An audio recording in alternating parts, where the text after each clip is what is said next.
সেমিফাইনালে খেলতে যোগ্যতা লাগে, সবার সাধ্য থাকে না। কথা ছিল ৩৬ বছর পরে ব্রাজিল মুখোমুখি হবে আর্জেন্টিনার। কথা রাখেনি ব্রাজিল। কবির কাব্যের মতো করেই বলতে হয়, ৩৬ বছর কাটলো, কেউ কথা রাখেনি, কেউ কথা রাখে না। সুইজারল্যান্ডকে ৩-১ গোলে উড়িয়ে দিয়ে সেমিফাইনালে আর্জেন্টিনা পৌঁছে গেলেও ব্রাজিলের তো আর আশা হলো না, তাই দেখাও হলো না। বিশ্বকাপের কোয়ার্টার ফাইনালে সুইজারল্যান্ডের বিপক্ষে শুরুতেই দারুণ ছন্দে দাপুটে খেলেছে আর্জেন্টিনা। ম্যাচে ১০ মিনিটে লিওনেল মেসির নিখুঁত কর্নার থেকে হেডে গোল করে দলকে এগিয়ে দেন অ্যালেক্সিস ম্যাক অ্যালিস্টার। প্রথমার্ধে এগিয়ে থাকলেও সুইজারল্যান্ডও সমানতালে লড়াই চালিয়ে যায় এবং কয়েকটি ভালো সুযোগও তৈরি করে।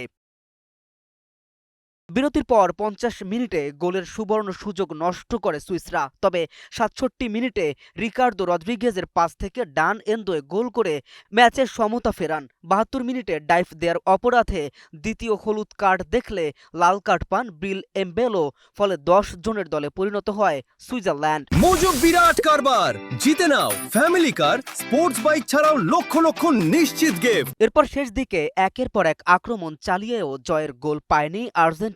নির্ধারিত ৯০ মিনিটে ১-১ সমতায় শেষ হওয়ায় ম্যাচ গড়ায় অতিরিক্ত সময়ে। অতিরিক্ত সময়ের প্রথম ১৫ মিনিটেও গোলের দেখা পাননি কোনো দল, ফলে উত্তেজনা আরও বেড়ে যায়।